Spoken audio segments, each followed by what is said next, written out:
Bueno, hoy estamos en el Club de los Poetas Muertos y es un privilegio contar con Marga Santamaría y bueno, la verdad es que es prácticamente un sueño para mí. La conocí hace poquito y es una persona que lleva muchísimo tiempo en la educación y que, bueno, entre, aunque no necesita presentación, entre las cosas bueno, que lleva en su currículum, es licenciada en psicopedagogía, experta en inteligencia emocional y practitioner en PNL, maestra en pedagogía terapéutica, máster en neuropsicología, facilitadora en talleres experienciales, formadora para equipos docentes y para escuelas de familia y bueno, llevan al ámbito educativo nada más y nada menos que la friolera de más de 20 años, que se dice pronto. Docente en ciclos formativos de grado superior de educación infantil, aparte es coach educativa, que en el mundo de la educación emocional, aunque ella dice que lleva poco tiempo, pero 10 años también es bastante. Aparte es colaboradora en medios de comunicación y divulgadora educativa en diferentes publicaciones. Ha publicado numerosos artículos para Hola, Guía Infantil, Educar es Todo, Éxito Educativo, Hacer Familia, y ha colaborado incluso en la publicación de dos libros, como son Maestras del siglo XXI, historias que cambian vidas, y Coronavirus, manual para sobrellevar la pandemia en casa con niñas y adolescentes. Y aparte es miembro del Parlamento Mundial de Educación. Marga, con ese currículum, yo creo que te falta, porque Madre mía, Antonio, te escucho y me siento mayor. Me siento mayor con todo sinceramente, eso. Wow. Me siento muy responsable, la verdad, ¿no? Por ahí una frase que dice que un gran poder conlleva una gran responsabilidad.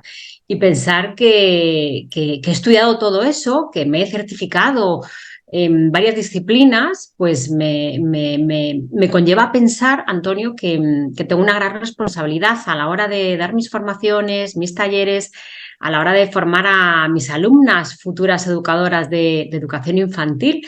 Eso es lo que te puedo decir. Aparte de darte las gracias, Antonio, por esta bonita presentación y por esta oportunidad de hacerme esta entrevista y a través de este portalito para seguir hablando de las emociones y de la inteligencia emocional. Así es que es muchas que gracias, Antonio.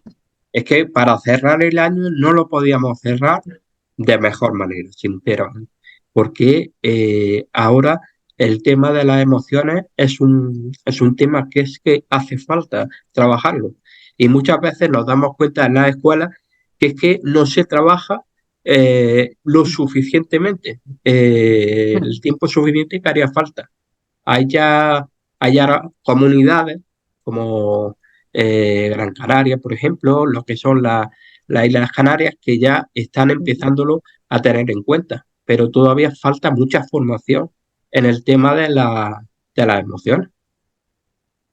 Mm. Y sobre todo, Totalmente de acuerdo contigo, Antonio. Aún nos falta formación, nos falta actualizarnos y nos falta creérnoslo, creernos que el mundo emocional es un mundo muy importante de la infancia, es un mundo muy importante de las personas y que hablar de las emociones y alfabetizarnos emocionalmente es muy importante y es muy necesario, ¿no? Bien se dice en muchísimos manuales, ¿no? Que de qué le sirve a un niño saber colocar los planetas y no sabe qué hacer con su rabia, ¿verdad? Pues efectivamente, eso es lo que en las escuelas y en los colegios es muy importante hacer y es necesario hacer. Totalmente de acuerdo. efectivamente. Pero claro, antes de hablar de la importancia de la inteligencia emocional, lo primero es saber qué son las emociones. Muchas veces hay que empezar desde el principio para intentar entrar dentro del mismo tema. ¿Qué podríamos Pues decir mira, que son las emociones? sí, a mí me gusta explicarlo de una forma muy sencillita, Antonio. Las emociones son respuestas, ¿no? O sea, ya la palabra emoción viene del latín emovere, que significa movimiento, movimiento hacia, ¿no? Es decir, hay una respuesta. Y el cuerpo nos habla, Antonio, el cuerpo nos dice cosas. Por lo tanto, son respuestas, podemos usar la palabra técnica, respuestas neuropsicofisiológicas que se producen en nuestro cuerpo ante un estímulo, ante un acontecimiento que pasa. Y además es que ese acontecimiento, Antonio, puede ser real o puede estar en mi imaginación, ¿verdad? Porque cuando tenemos una pesadilla, que aún los adultos tenemos a veces pesadillas todavía, pues yo me creo lo que está pasando. Por lo tanto, puede aparecer en mí el miedo. Es muy importante y muy necesario, Antonio, escuchar esas emociones, escucharlas, darle espacio, darles cabida, abrazar esas emociones, porque todas las emociones nos vienen a dar información, nos vienen a contar cosas, nos vienen a decir que considero que algo es injusto, me vienen a decir que quizá corro peligro ante esta situación, o me vienen a decir que qué situación más agradable estar con mi familia colocando el árbol de Navidad. Por lo tanto, todas las emociones siempre, siempre nos dan una información y es muy valiosa. Por lo tanto, esa información hay que escucharla y hay que validarla. Pero bueno, de eso hablaremos más adelante. Claro. Si pudiéramos decir un número determinado de emociones, podríamos decir, hay tantas emociones, hay un número o es muy Pues diverso. mira, sí, sí, sí, el mundo emocional es un mundo muy amplio y la manera de vivir las emociones va a depender de cada persona, Antonio. Las últimas investigaciones nos dicen que puede haber en torno a las 250 emociones. También va a depender de la intensidad con la que se vivan esas emociones. Se han resumido en unas 20 emociones, Antonio, que es muy interesante hacer ese trabajo profundo con esas 20 emociones que ya son, pero a mí me gusta quedarme para empezar y para poder trabajar desde el ámbito educativo, incluso desde casa, ¿no? ¿Cuántas mamás y papás quieren introducirse en el mundo emocional y no saben cómo? A mí me gusta hablar de las emociones básicas o emociones primarias, que podemos decir que son 6, 7 emociones, ¿no? La tristeza, el enfado, la alegría, el miedo, el asco, la sorpresa. Bueno, pues todas estas emociones, efectivamente, que nos acompañan en nuestro día a día son las emociones básicas o primarias. Hay cantidad de cuentos, cantidad de libros, Antonio, que nos ayudan en el emocionario. Me encanta el emocionario, donde podemos ir trabajando, ¿verdad que lo conoces? Sí, Todas las emociones y ir leyendo cada día una emoción, a ver cuándo la sentimos, cómo se cómo se aparece. manifiesta, claro. Cómo se manifiesta en el cuerpo, ¿verdad? Porque además lo curioso de las emociones, Antonio, es que, como te decía antes, el cuerpo nos habla y el cuerpo también da esa respuesta. Y claro, Antonio, cuando estamos muy enfadados, el cuerpo eleva su temperatura, porque es que con el enfado nos dan ganas de pegar, de contestar, de dar un portazo, de dar un golpe en la mesa. Claro, los niños pequeños pues pegan, porque su cerebro todavía no está maduro. Pero ojo, que los adultos también, alguna miradita de estas echamos, ¿no? Alguna contestación, ¿verdad? Y el cuerpo sube de temperatura. Sin embargo, con la tristeza, la temperatura del cuerpo baja, porque pues necesita el calor de otra personita, necesita la manta, ¿verdad? Entonces, pues fíjate qué importante es conocer esas emociones, escucharlas en el cuerpo y saber cómo se manifiestan esas emociones. ¿Podemos decir que existen emociones positivas y emociones negativas? Mira, Antonio, cuando leo eso en algunos manuales me pongo de mala leche, así Ya, te lo bueno, digo. Claro, sí, podemos decir que hay emociones agradables y emociones desagradables. Ya desde hace años los expertos en inteligencia emocional no consideramos que haya emociones negativas ni positivas, ni buenas ni malas. Todas son valiosas, todas son necesarias, todas son válidas. Cierto es que nos gusta estar más en la emoción de alegría, perdón, que en la emoción de tristeza o de miedo. efectivamente. Pero como te decía, todas son necesarias y cito a nuestra querida Mar Romera, que nos dice, yo quiero que mi hija sienta el miedo, yo quiero que mi hija sienta la frustración, yo quiero que mi hija sienta la alegría. para poder conocer esas emociones tenemos que permitirnos sentir todas las emociones. Por lo tanto, algo que me pertenece, algo que me viene a dar información, algo que es valioso, ¿cómo va a ser malo? ¿Cómo va a ser negativo? No, es efectivamente es más desagradable o menos Además, agradable. podemos sacar de todas las emociones, le podemos sacar su lado positivo. Efectivamente, efectivamente, porque siempre nos va a dejar un aprendizaje esa emoción, ¿no? Si yo hago el ejercicio, Antonio, y el esfuerzo de parar, de ser consciente, de trabajar en esa emoción, de darme cuenta, ¿no? Yo le digo mucho cuando hago talleres, darme cuenta de esa emoción, darme cuenta de cómo se manifiesta en mi cuerpo, que decías tú antes, ¿no? Si aparece la presión en el pecho, si me genera quizá tensión en el cuello, si siento el cosquilleo en el estómago, Más bueno, que pues nos escucharme dan información también, nos van dando información, efectivamente. efectivamente. Nos vienen a contar cosas, cada emoción efectivamente tiene una información que darnos, ¿no? Pues como decía antes, que corremos peligro, que hay un acontecimiento que no esperaba, por lo tanto aparece la sorpresa, que he perdido algo o alguien valioso, ¿no? Eso es la tristeza, ¿verdad? Y todas estas emociones, Antonio, están presentes en nuestros niños y niñas, están presentes en mamás, papás, en profes, en adultos. Todas estas emociones están presentes y darnos cuenta de cómo se manifiesta y darnos cuenta del estímulo que lo ha provocado, es decir, del acontecimiento que ha provocado esa emoción, para mí es fundamental porque es la primera competencia emocional, el autoconocimiento, y empieza con ese darme cuenta. Sí, que habrá algunas que no nos gusten tanto, Claro, pero son buenas. Es decir, son necesarias. todas nos dan una información que es necesaria.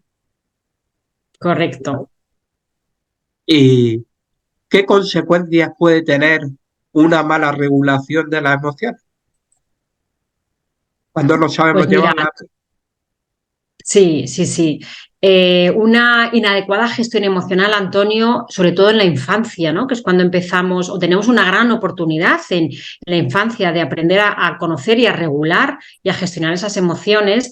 Nos puede llevar a grandes momentos de frustración, nos puede llevar a una autoestima baja, nos puede llevar a disgustos y enfados incontrolables, nos puede llevar a unas habilidades sociales muy precarias, muy limitantes, y con todo lo que conlleva eso, ¿no? Claro. Eh, Hoy en día sabemos, y Daniel Goleman pues, también nos lo ha dejado, nos lo sigue dejando estas enseñanzas, es más adecuado tener una buena inteligencia emocional que no un gran cociente intelectual, Efectivamente. ¿verdad?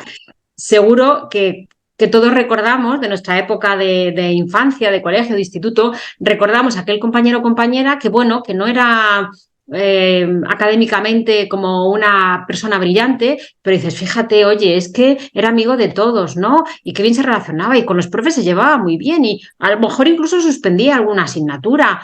Pero, qué tío, es que le invitaban a todos los cumples. Bueno, pues seguramente ese chico, su gestión emocional o esa chica era muy buena. La gestión emocional está muy vinculada a unas buenas habilidades sociales también, ¿no?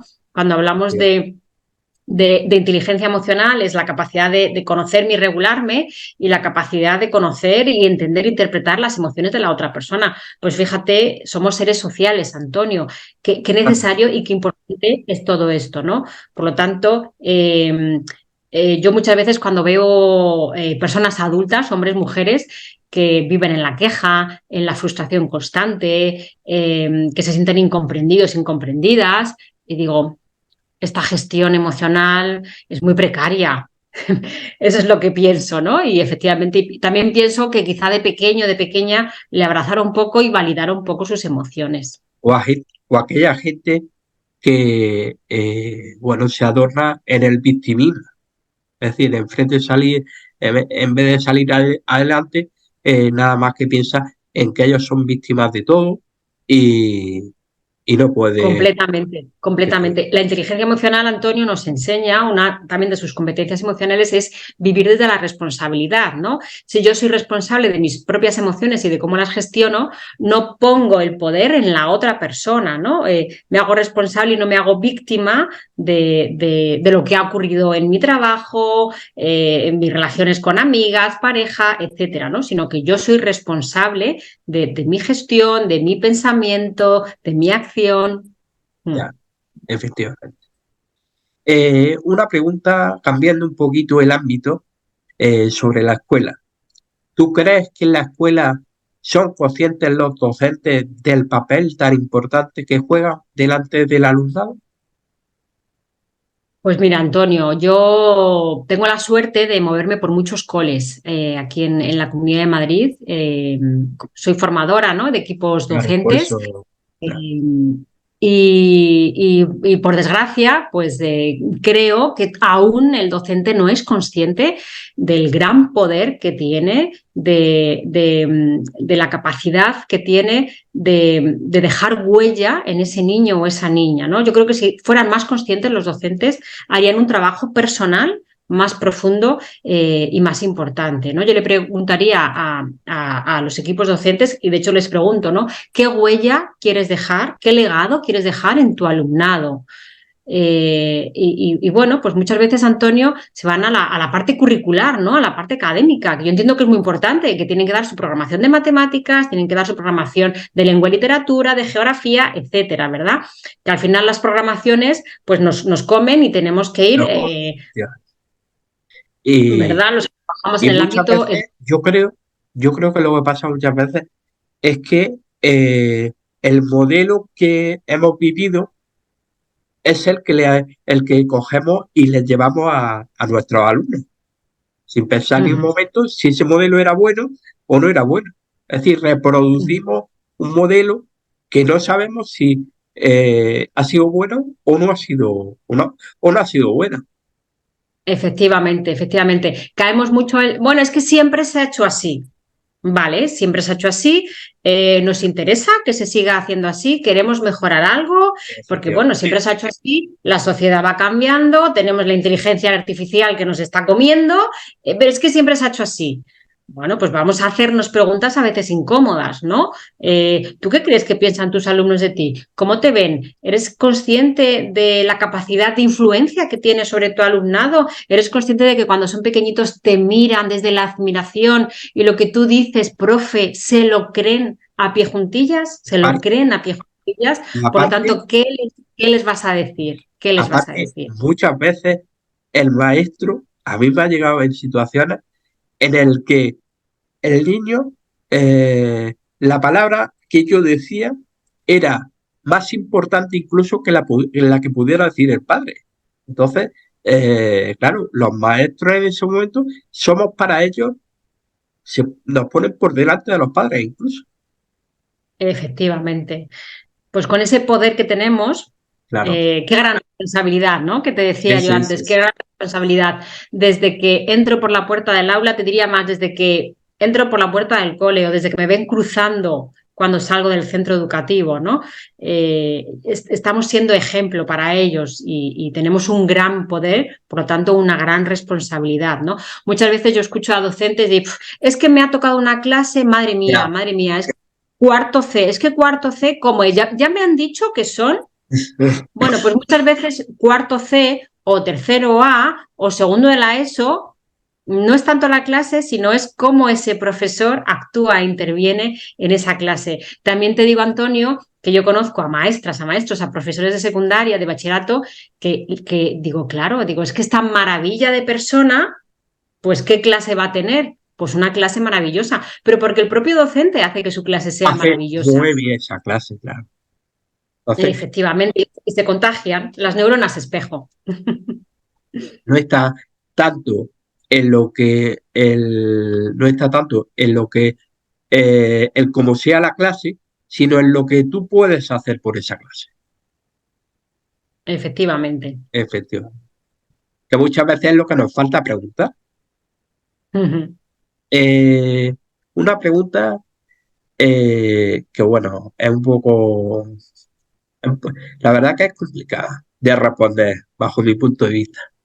Venga. ¿Se están perdiendo los valores en las aulas? ¿Cómo influye el papel de la familia en este aspecto? Pues sí, es complicada, Antonio. Eh, es complicada, fíjate. Considero que la educación todavía no ha avanzado lo suficiente, ¿no? Igual que antes mencionaba la inteligencia artificial, vemos un quirófano y cómo operan ahora, y vemos un aula y es igual que hace 50 años, ¿no? El sistema educativo, yo soy La madre misma y mi hija. disposición de las mesas, la misma La disposición. disposición de las mesas, la colocación del profesor, digo, wow, digo, si es que los contenidos que estudié yo, digo, son los mismos que está estudiando mi hija ahora, ¿no? Mi hija, yo tocaba la flauta en la clase de música y mi hija sigue tocando la flauta. Eh, Obligamos a los niños a bailar ahora en Navidad y a no todos les gusta bailar y cantar, ¿no? Entonces, bueno, o sea, por un lado, considero que la escuela sigue estando todavía obsoleta. Digo en defensa de muchas maestras y maestros que sí que se actualizan, se siguen formando y dentro de su aula, dentro de sus metros cuadrados, hacen una grandísima labor. Y luego, por otro lado, considero que hay familias muy exigentes y desconfiadas. También considero que hay familias que cuestionan mucho la labor del docente, ¿no? La labor del docente. Cuando éramos pequeños, Antonio, y llegábamos a casa, mamá, es que la profe me ha dicho. La profe tendrá razón, cariño. Es que me Efectivamente. ha regañado, algo habrás hecho, ¿verdad? Hemos pasado de eso a, mamá, es que la profe me ha dicho, ¿cómo? ¿Qué te ha dicho la profe? Voy a ir ahora mismo a pedir una tutoría a la profe a ver qué te ha dicho, ¿verdad? Entonces, hemos pasado muy rápido de un extremo a otro. ¿Y quiénes están en medio? Los niños. Los niños. ¿Y quiénes ven que en casa hablamos o desvalorizamos a la docencia? Pues mamá y papá. Mamá y papá. Entonces, también, sí que es verdad que también la implicación, perdón, de las familias va cambiando por etapas educativas, ¿no? Tenemos familias muy implicadas en infantil, llegas a un segundo de la ESO, que son niños y niñas de 12 años, todavía de 13 años, y tenemos familias que ya dan una autonomía y una libertad en todos los sentidos a los chavales, ¿no? Y es necesario la presencia todavía de mamá y papá. Entonces, bueno, el tema de los valores es cuestionable. Yo sí que es cierto que hay valores que trabajábamos mucho o que estaban como muy presentes en mi familia, ¿no? Y yo se los intento inculcar a mi hija hoy en día, pero sí que es verdad que a mi alrededor es complicado y lo que veo en los coles y en las familias de los coles es que los valores van cambiando y no se les da tanta importancia ni se los honra, no se honra los valores, ¿no? Como que no queda claro qué valores tenemos en esta familia. Eh, ¿Cómo podemos trabajar la inteligencia emocional en la familia? Sí, pues mira, Antonio, yo te diría, en primera opción, validar las emociones, ¿no? La validación emocional significa que en casa te acepto aunque llores, hijo, te quiero aunque te enfades. Precisamente en esos momentos nuestros niños y niñas, nuestros hijos, son cuando más nos necesitan, ¿no? En ese secuestro amigdalar que llamamos en inteligencia emocional, en ese desbordamiento de emociones es cuando más nos necesitan. Y muchas familias lo que hacen en esos casos es no llores, no te enfades, no es para tanto, descalifican ese mundo emocional. Por lo tanto, si un niño o niña crece con eso, bueno, pues es que llorar es malo, es que llorar no puedo, ¿no? Es que llorar es de débiles. Los chicos no lloran, nos decía Miguel Bosé. Bueno, pues la primera tips o herramienta que yo daría a las familias es validar las emociones y normalizar el mundo emocional. Si yo como mamá llego a casa y no exteriorizo ni manifiesto mis emociones, pues mi hija va a pensar que soy antiemocional, ¿no? Es decir, que no tengo Efectivamente. emociones. Bueno, pues es necesario pues, que un día me vea alegre y le cuente el motivo y que otro día pues que le cuente mi cansancio o mi enfado o que le cuente pues una sorpresa que he tenido pues con amigas, etcétera, ¿no? Es decir, que hablemos de las emociones en casa, igual que hablamos de otras cosas. Antonio, de lo que no se habla no existe. De lo que no se habla no existe y de las emociones hay que hablar, de cómo me siento. Yo les digo a las familias, digo, preguntarles cómo están. Ante una pregunta universal siempre hay una respuesta universal. Cuando le preguntamos a nuestros niños cómo estás, que nos dicen bien. Yo, los que me conocen, mis alumnos y alumnas, sobre todo en secundaria, les digo, os voy a hacer una pregunta, pero no se puede responder ni bien ni mal. Ah, profe, ya no sabemos la pregunta, claro, ya se la saben. Y me dicen, súper contentos y súper alegres, entusiasmados, cansados y con sueño. Su repertorio de vocabulario emocional va siendo ampliado y no nos quedamos con el bien y el mal, ¿no? Es decir, bueno, pues alfabetizarnos emocionalmente y hablar de las emociones, que sea algo de lo que hablemos en casa. efectivamente. Eh, Precisamente te iba a preguntar eso.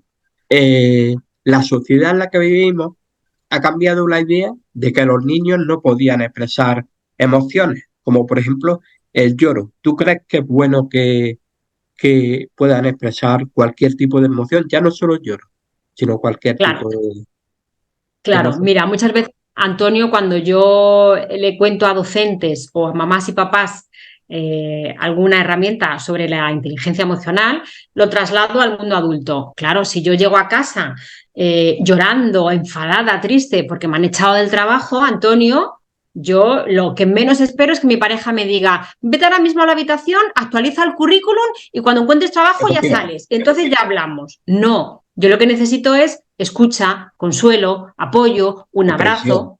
claro, Pues nuestros niños y niñas necesitan lo mismo, necesitan validar. Entiendo que estés enfadado, hijo, porque has perdido tu pelota en el patio del cole. Entiendo que estés triste porque tu profesora lleva faltando unos días y la echas de menos. Entiendo que es validar las emociones. La palabra entiendo para mí es mágica. Te entiendo.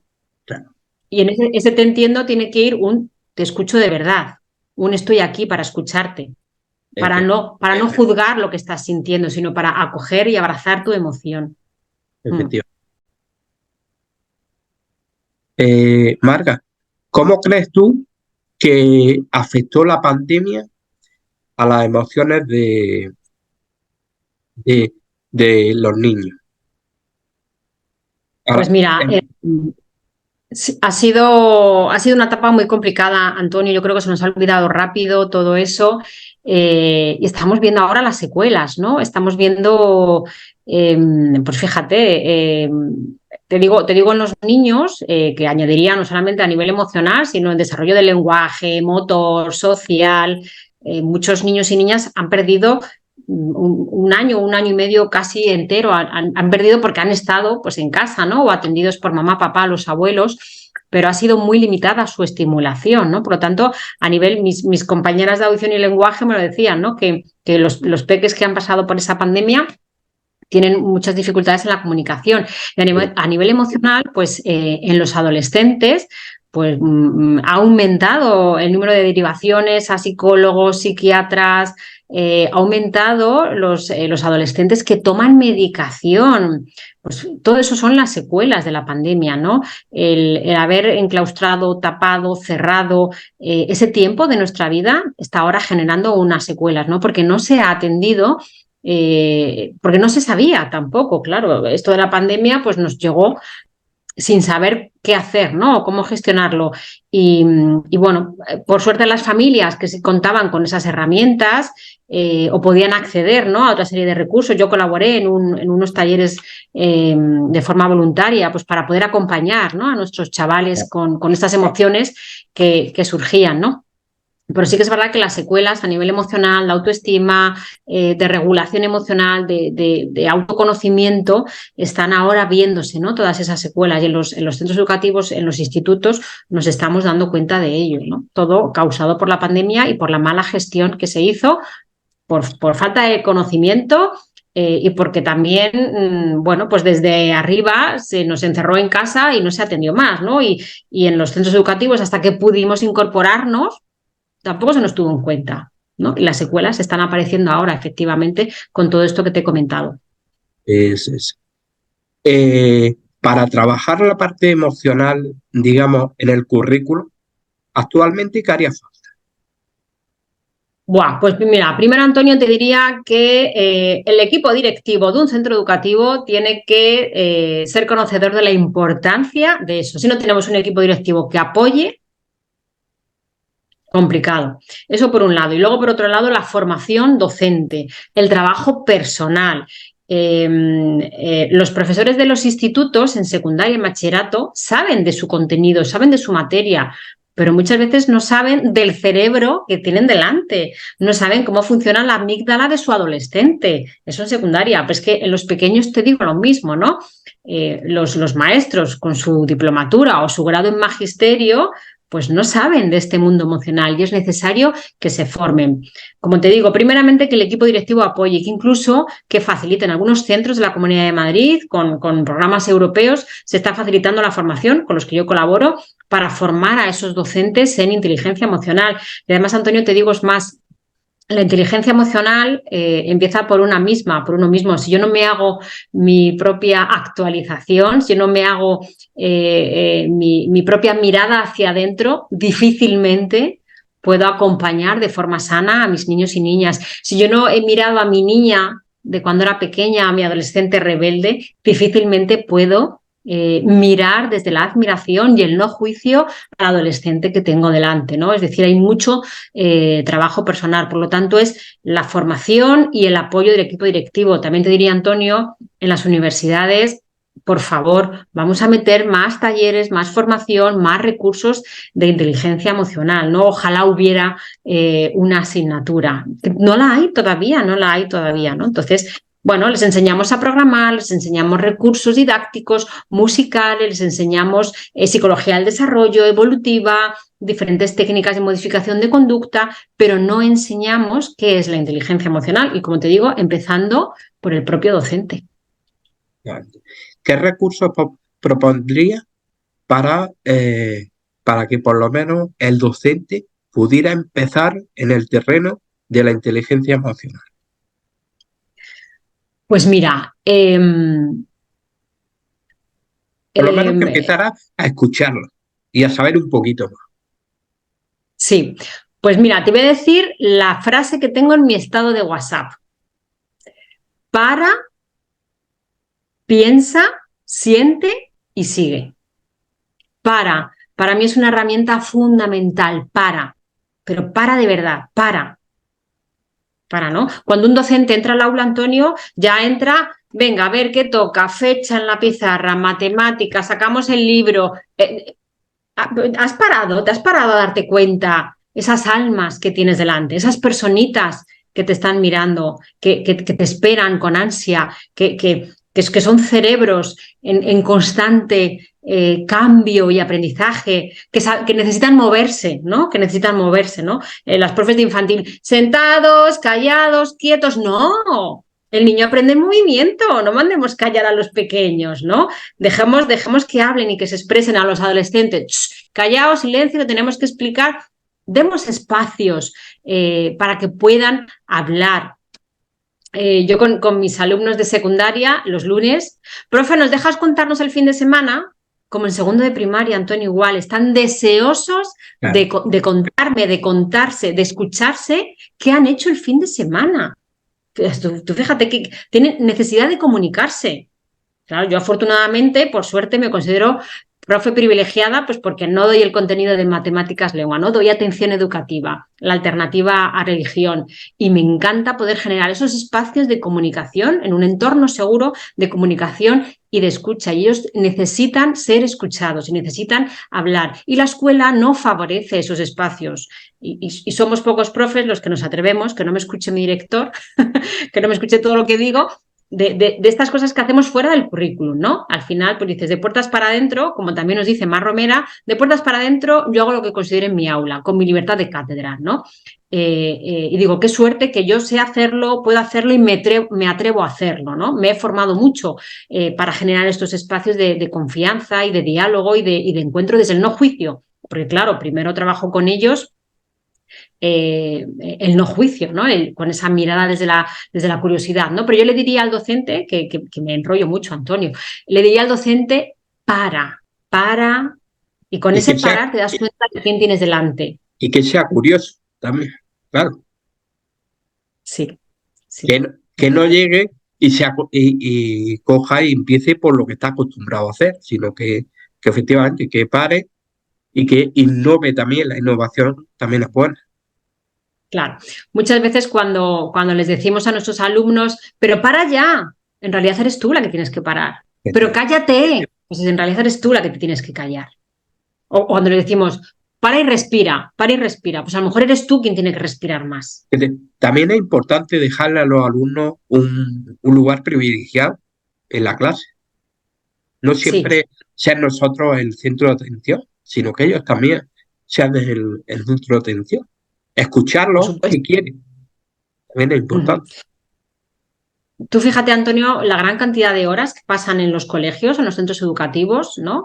Las pocas horas que pasan en casa, los pocos recursos con los que a veces las familias cuentan, esta difícil vida que tenemos de conciliar la familia con lo laboral y con los tengo que y el ocio y las tareas de la vida, ¿no? Que son múltiples, pues como para no, como te decía antes, ¿no? Esa responsabilidad que tenemos, como para no darles lo mejor de mí, como para no favorecer ese espacio de encuentro, como para no actualizarme yo, ya no tanto en mi materia, sino en mi manera de dar esa materia, porque nuestros niños y niñas van cambiando, porque la sociedad va cambiando. Yo no me puedo quedar obsoleta y dar la clase como nos la daban antes a nosotros. Eh, ¿Tú crees que si comparáramos la sociedad de antes con la de ahora, crees que es mejor o es peor? Bueno, fíjate, Antonio, pues yo te diría que ni mejor ni peor, que ha cambiado tanto, ha cambiado tanto.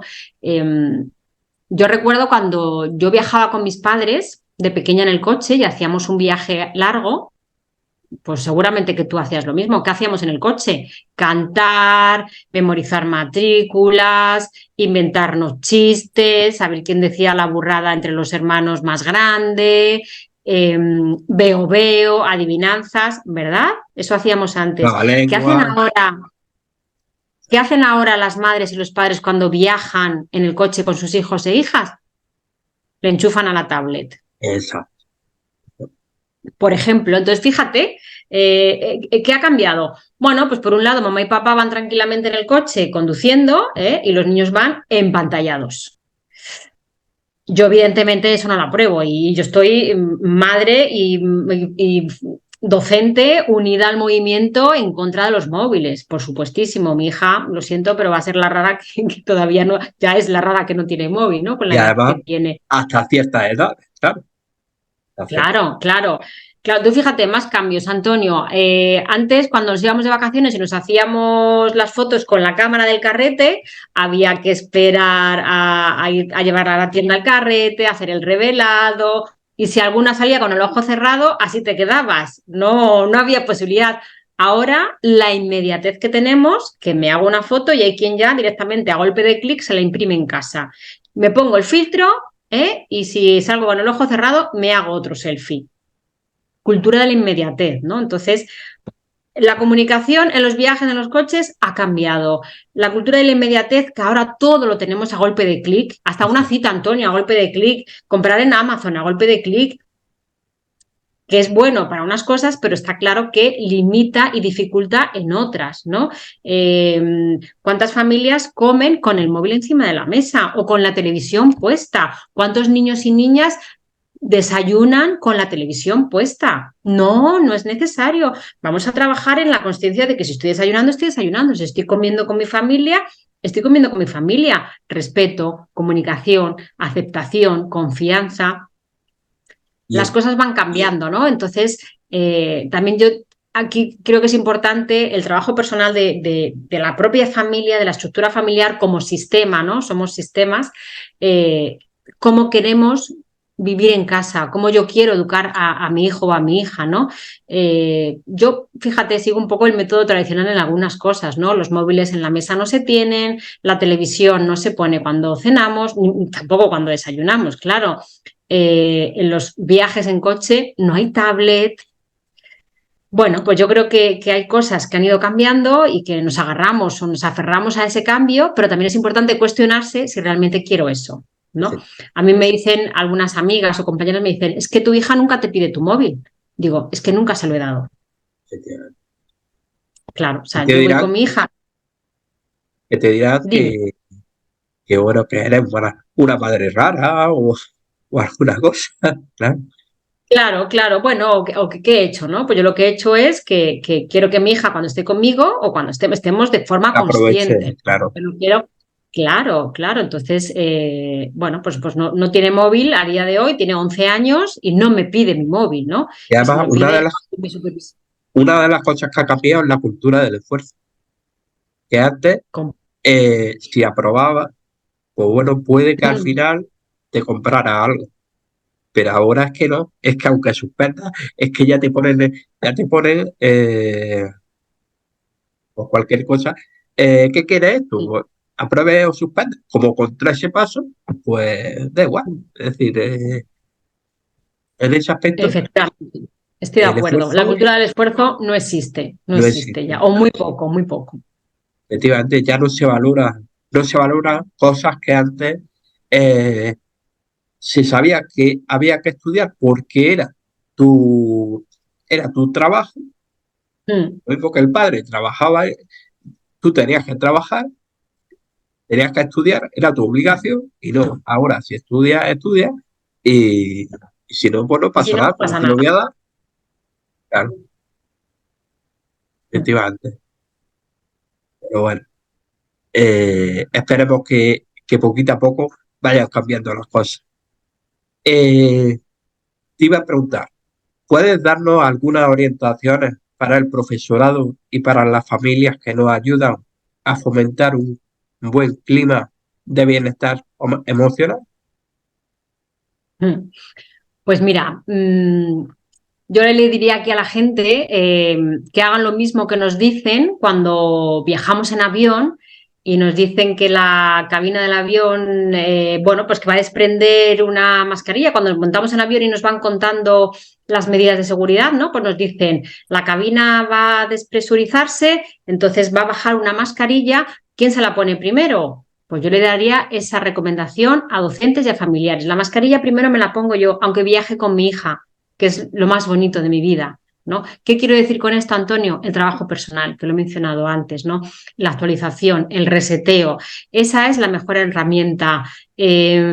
Buscar talleres, formaciones, lectura de libros, vídeos. Hay cantidad de material disponible gratuito para hacer ese proceso de cambio, de mejora, ¿no? De crecimiento personal. Para mí sería como la mejor herramienta o el mejor consejo, ¿no? El trabajo personal. Y dentro de ese trabajo personal, pues oye, cada uno sabrá lo que tenga que hacer. Pues mirar a su niña interior, escuchar a su adolescente, quizá hacer un repaso a sus valores, a ver cómo están, dónde están, en qué momento de su vida se encuentra, ¿no? Bueno, pues qué es lo que desea, qué es lo que necesita, qué es lo que puede aportar. Preguntas incómodas a veces también, Antonio. Por ese trabajo personal es muy necesario. Y para que en mi clase mis alumnos y alumnas estén bien, para que en mi casa mis hijos estén bien, yo necesito estar bien, ¿no? Una vez di un taller que era cuidarme para cuidar, ¿no? Si yo no me cuido, difícilmente voy a poder cuidar a los que tengo alrededor, ¿no? Y además un cuidado consciente, ¿no? Un cuidado egoísta, bien entendido. La palabra egoísmo no tiene por qué ser mala, ¿no? Pero siempre la hemos asociado a una connotación negativa, ¿no? Al final el egoísmo es ponerme en primer lugar, pero para cuidarme y luego desde la generosidad cuidarte a ti, ¿no? O sea, voy a regular mis emociones para poder ayudar a regular las tuyas. Pues esa es la herramienta o el consejo que ahora me sale dar. Sobre todo como formadora, pues es lo que le transmites, claro, a los alumnos o a las familias con las que trabajas, evidentemente. Mm. Pues ha sido un placer, un verdadero placer, Marga, contar contigo para este último programa del Club de los Poetas Muertos para cerrar el año. Vamos, yo que te conozco en persona, puedo decir que eres una persona con una verdadera calidad humana, una gran calidad humana y bueno, la verdad es que para mí es un privilegio y para los oyentes segurísimo que también. Así que quiero, Muchísimas quiero, gracias, Antonio. quiero darte las gracias por haber aceptado nuestra invitación y por supuesto estamos a tu disposición para lo que necesites. Gracias a ti de verdad por esta oportunidad, por dejar seguir hablando y transmitiendo sobre el mundo de las emociones y así pues poder ayudar. Gracias a vosotros por vuestra generosidad en hacer todo esto con todo el trabajo que conlleva detrás y un honor para mí también estar aquí nuevamente contigo, Antonio. Pues nada, muchísimas gracias.